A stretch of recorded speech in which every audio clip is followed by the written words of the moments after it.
Est-ce moi ou les jeunes d'aujourd'hui s'intéressent plus aux finances?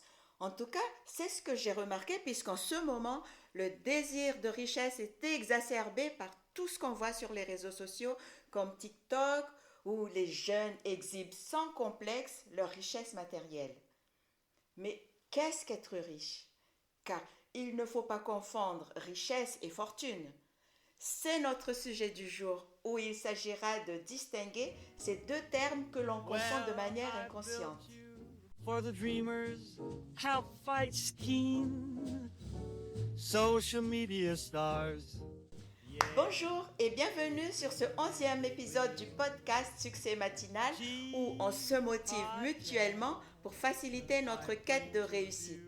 Pour ceux qui ne me connaissent pas, je m'appelle Clovicia Touvent et je me propose de vous montrer les coulisses de l'entrepreneuriat en solo.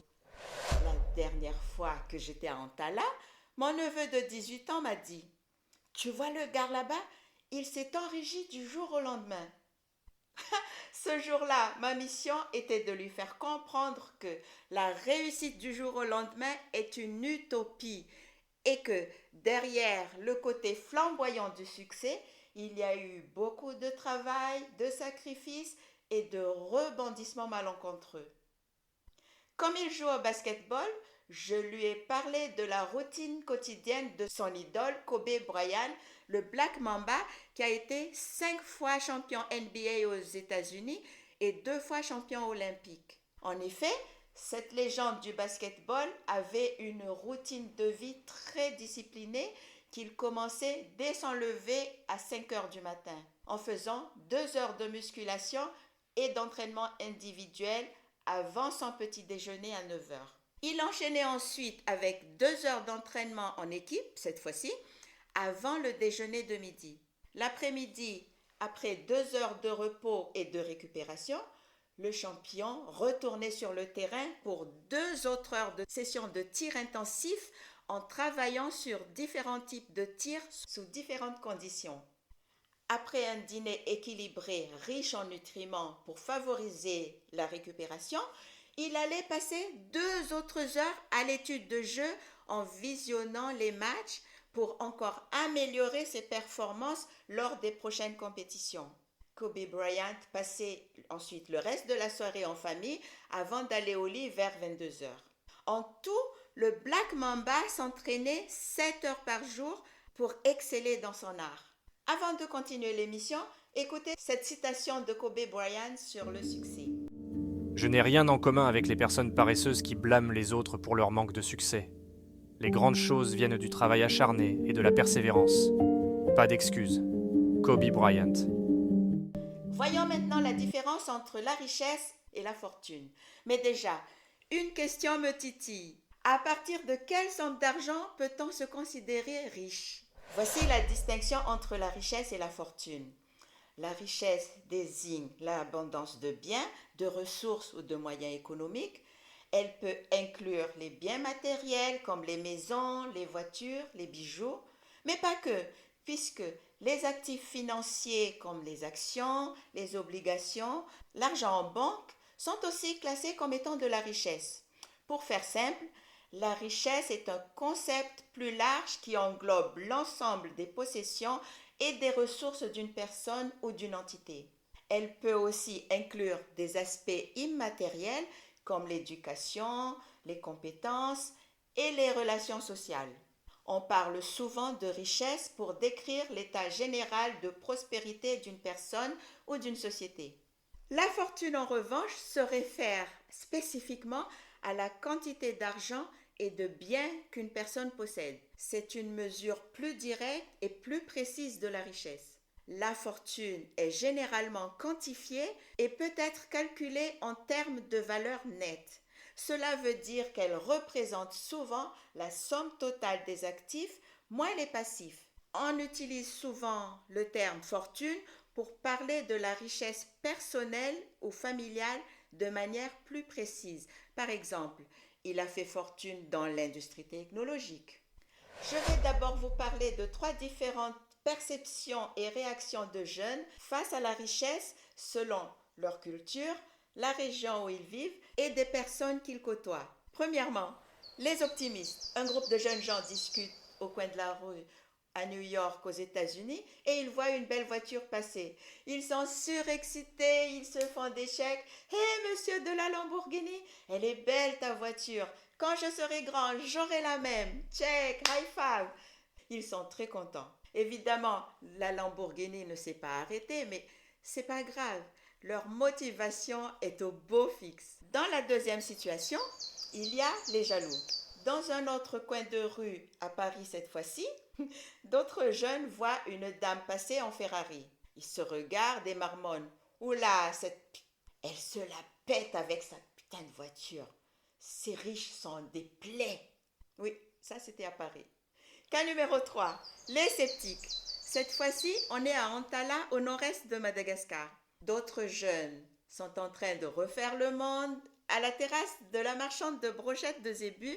Et là, un nouveau riche avec de gros bijoux en or passe dans un Hammer. L'un d'eux lance « Je me demande comment il a fait pour s'enrichir aussi vite. » L'autre répond qu'il a sûrement volé. Le plus jeune dit qu'il a eu de la chance. À aucun moment, il ne leur est venu à l'idée que l'homme en Hammer a travaillé dur, en silence, pour s'enrichir avant les autres. Dans les trois cas, il y a d'abord de l'admiration. Pour le cas des New-Yorkais, la convoitise prédomine, puis vient la foi. Pour les Français, la jalousie et la haine ont pris le dessus. Quant aux jeunes malgaches d'Antala, ils manifestent une légère part de jalousie, mais se posent quand même des questions sur comment y parvenir eux aussi. D'après vous, quel groupe de jeunes réussira le plus vite? Évidemment que ce n'est pas une généralité, mais juste des exemples qui prêtent à réfléchir.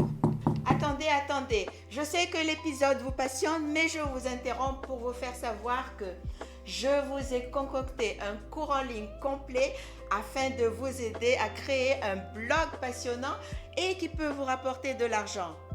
Vous êtes débutant en blogging, ces 9 modules avec des exercices pratiques et des vidéos tutoriels vous faciliteront la conception de votre nouveau blog. Il y aura l'introduction au blogging, comment choisir un sujet et un public cible, la création et la configuration du blog avec notre webmaster, la rédaction d'articles de blog, la promotion et marketing de vos articles de blog, comment susciter l'engagement des lecteurs, et puis je vous donnerai aussi les outils d'analyse et d'amélioration de votre futur blog et surtout, comment monétiser votre blog. À la fin, je vous donnerai des conseils et vous pourrez profiter d'une belle communauté de personnes qui pensent comme vous, qui sont dans la même situation, et c'est sur succèsmatinal.vanza.com. Je mets le lien en dessous et je vous attends au cours. Allez, retournons à notre épisode. Quand vous voyez quelqu'un qui a réussi, il faut se dire que ça fait des mois, voire des années que cette personne travaille dur en silence sans se plaindre.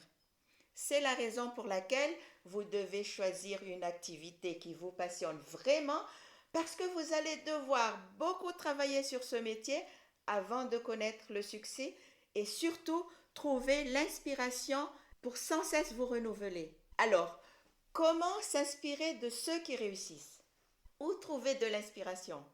Pour ma part, je trouve l'inspiration dans les livres biographiques qui me permettent d'apprendre beaucoup sur la réussite de mes modèles. Et lorsque je lis leur histoire et les péripéties qu'ils ont dû affronter, les déboires avant de parvenir là où ils en sont, je réalise que je n'ai pas assez donné de moi-même et que je dois persévérer. De là, je cherche à comprendre leur état d'esprit pour savoir pourquoi ils n'ont pas abandonné.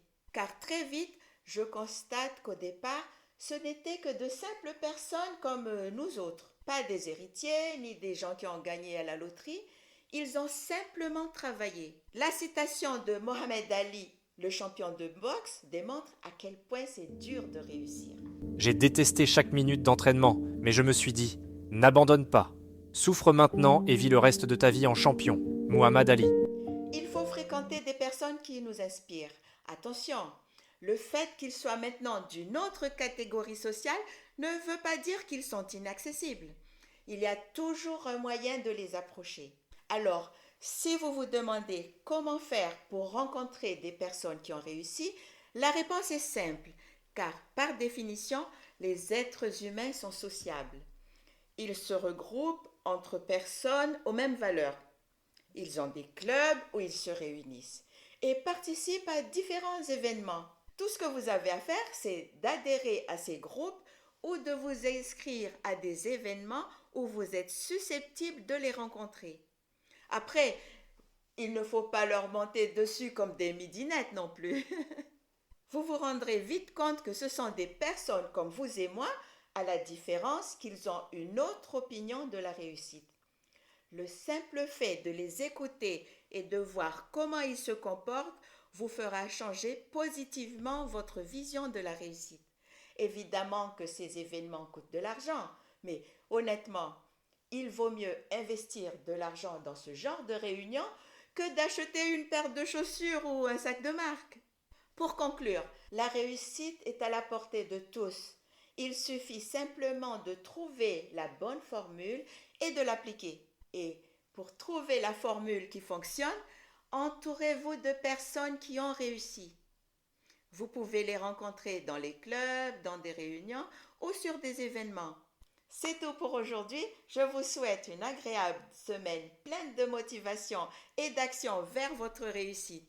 Je vous donne rendez-vous lundi prochain pour parler de rebondissement et d'adaptation. Salut!